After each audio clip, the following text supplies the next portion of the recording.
Welcome back to my channel Sneha mom lifestyle. So friends, आज की video में हम डिटेल में इंफॉर्मेशन देखेंगे 2D 4D anomaly TIFFA scan ultrasound के बारे में। सो फ्रेंड्स, ये जो एनोमली अल्ट्रासाउंड होती है वो 20 या फिर 90 से लेकर 20 वीक में की जाने वाली बहुत ही इम्पोर्टेंट इससे अल्ट्रासाउंड होती है, क्योंकि 90 या फिर 20 वीक में बेबी के जो इंटरनल ऑर्गन होते हैं वो लगभग डेवलप हो चुके होते हैं लंग्स को छोड़ के।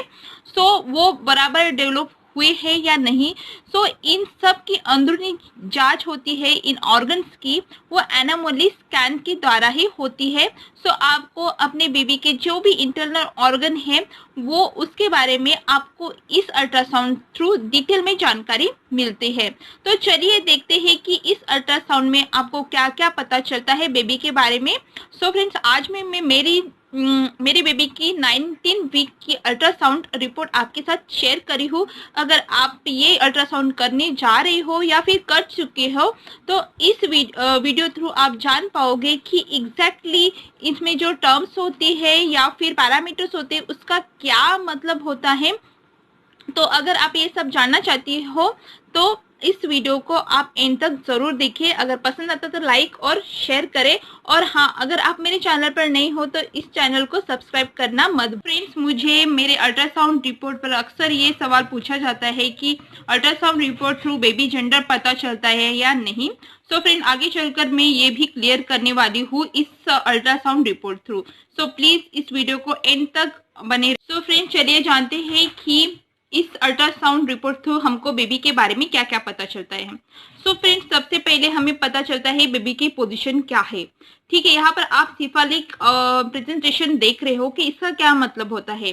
सो फ्रेंड, इसका मतलब ये होता है कि आपके बेबी की पोजीशन क्या है इस टाइम यूटेरस में, मतलब वो सिफालिक है, ब्रीच है या ट्रांसफर है। तो यहाँ पर सिफालिक का मतलब ये होता है कि बेबी का हेड नीचे की ओर है और उसके जो पैर है वो ऊपर के ओर है।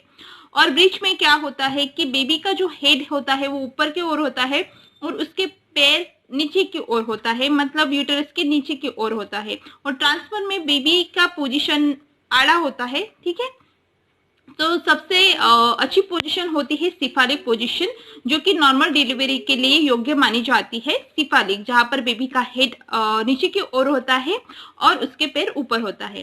साथ ही साथ आप यहाँ पर देख रहे हो प्लासेंटा की पोजीशन।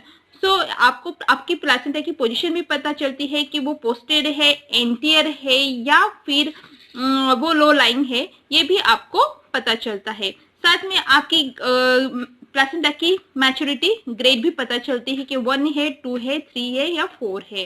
ठीक है, तो ये 20 वीक की है तो यहाँ पर ग्रेड 2 दिखा रहा है, और मेरी 9th मंथ में ग्रेड 4 हो गई थी जब डिलीवरी का टाइम आ गया था तब। साथ ही साथ आपको पता चलता है आपकी सर्विक्स की लेंथ क्या है, मेजरमेंट क्या है। सो यहाँ पर देख सकते हो 20 वीक में मेरे 40 है, तो ये अच्छी बात है। आपकी 30 mm के नीचे नहीं आना चाहिए ना। इसके बाद आपको पता चलता है आपका एमोनिटिक फ्लूइड इंडेक्स। ठीक है, वो आपको पता चलता है ये कितना है, कम है या ज्यादा है, यह भी पता चलता है। साथ ही साथ आप नीचे की ओर आते तो देख सकते हो FHR है, मतलब फीटल हार्ट रेट। बेबी की फीटल हार्ट रेट मतलब दिल की धड़कन क्या है, तो ये भी आपको पता चलता है। उसके बाद आप यहाँ पर कुछ पैरामीटर्स देख सकते हो, जैसे कि BPT, HC वगैरह। तो इसका एग्जैक्टली मीनिंग क्या है? BPT का मतलब होता है कि बायपैराइडल डायमीटर। यहाँ पर बेबी के एक ईयर से लेकर दूसरी ईयर तक की जो लंबाई होती है उसका माप लिया जाता है। उसके बाद हेड सरकमफरेंस, मतलब बेबी की हेड की जो गोलाई होती है उसका मेजरमेंट होता है हेड सरकमफरेंस। ABD सरकमफरेंस मतलब बेबी का जो पेट होता है, पेट का एरिया होता है, पेट की गोलाई होती है, उसका मेजरमेंट होता है। उसके बाद आप देख सकते हैं फ्यूमरल लेंथ। फ्यूमरल लेंथ मतलब बेबी की जांग की हड्डी, उसकी जांग से लेकर उसकी नी की जो लंबाई होती है उसे फ्यूमरल लेंथ कहा जाता है, तो उसका भी मेजरमेंट किया जाता है। उसके बाद टीबियल लेंथ। टीबियल लेंथ क्या होता है कि बेबी की जो नी होती है उससे लेकर उसके एंकल तक की हड्डी की लंबाई, उसके बोलते हैं टीबियल लेंथ। उसके बाद आप देखते हो ह्यूमेरल लेंथ।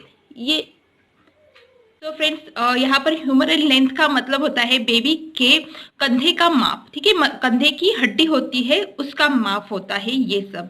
सो फ्रेंड यहाँ पर जो भी मेजरमेंट दिए गए हैं इस पैरामीटर के वो 19 वीक के अनुसार है, जहाँ पर कि बेबी काफी छोटा होता है, कुछ ग्राम का ही होता है। जैसे कि आप देख रहे हो यहाँ पर 19 वीक में बेबी का वेट 3 to 8 ग्राम आया था। तो उसी के हिसाब से यहाँ पर मेजरमेंट है। जैसे जैसे आपकी प्रेगनेंसी प्रोग्रेस होगी 6वें 7वें 8वें 9वें महीने में, वैसे वैसे ये मेजरमेंट भी बढ़ता जाएगा। और यहाँ पर आप देख सकते हो यहाँ पर वेट दिया गया है, उसके आगे ब्रैकेट में दिया गया है प्लस माइनस, ठीक है। तो ये एस्टिमेट वेट है, फिक्स वेट नहीं है। तो हो सकता है आपका 40 ग्राम कम आए बेबी का, या फिर 40 ग्राम ज्यादा आए। सो ऐसा भी हो सकता है, तो इसलिए यहाँ पर इस प्रकार से दिया गया होता। अभी फ्रेंड्स अगर हम आगे जाते हो तो हमको बेबी के जो भी इंटरनल ऑर्गन है, जैसे कि उसका हेड से लेकर उसके लंग सब यहाँ पर डिटेल में जानकारी आपको मिल जाएगी कि वो बराबर डेवलप हुआ है या नहीं है। सो जैसे कि आप यहाँ पर देख सकते हो बेबी के हेड के बारे में लिखा है, फिर बाद में उसकी स्पाइन, ठीक है, उसका स्पाइन कैसे डेवलप हुआ है वो उसकी जानकारी, उसकी नेक की जानकारी, उसका फेस की जानकारी, थोरैक्स मतलब जो उसका चेस्ट है, ठीक है, उसमें उसकी जानकारी, फिर चाहे उसके लंग्स हो, हार्ट हो, फिर उसके चेम्बर्स हो, तो ऐसे डिटेल में जानकारी मिलती है। बाद में एब्डोमम, ठीक है, बेबी का पेट के रिलेटेड जो भी जानकारी है, जो भी डेवलपमेंट है वो भी वहां पर लिखे हुए होते हैं, ठीक है। कब लिखा है मतलब बेबी की किडनीज कैसे डेवलप हुई है वो भी, लिम्ब, ठीक है, बेबी के जो फिंगर्स होते हैं, हैंड्स होते हैं, उसका डेवलपमेंट बराबर से हुआ है कि नहीं वो भी आपको मिलता है, ठीक है। ऑन कलर डॉपलर, क्योंकि कुछ कलर भी होते हैं अल्ट्रासाउंड में इमेजेस, तो उसका एक्सप्लेनेशन भी वहाँ पर दिया गया है। सो फ्रेंड्स उसके बाद आता है फाइनल इम्प्रेशन, ठीक है। अगर सब कुछ ठीक है तो यहाँ पर ठीक ही लेकर आएगा, ठीक है। अगर कुछ प्रॉब्लम दिखी डॉक्टर को तो वो यहाँ पर आपको वो लिख कर देंगे कि हाँ यहाँ पर कुछ प्रॉब्लम दिख रही है या फिर कुछ एबनॉर्मलिटी दिख रही है, पर मेरे इसमें no significance abnormality at present, ठीक है, मतलब कोई भी एबनॉर्मलिटी नहीं है इस अल्ट्रासाउंड थ्रू, ऐसा लिखा गया है, ठीक है। सो ये होता है इम्प्रेशन। इसके बाद देखते हैं हम सम इमेजेस जो कि अल्ट्रासाउंड रिपोर्ट से आते हैं।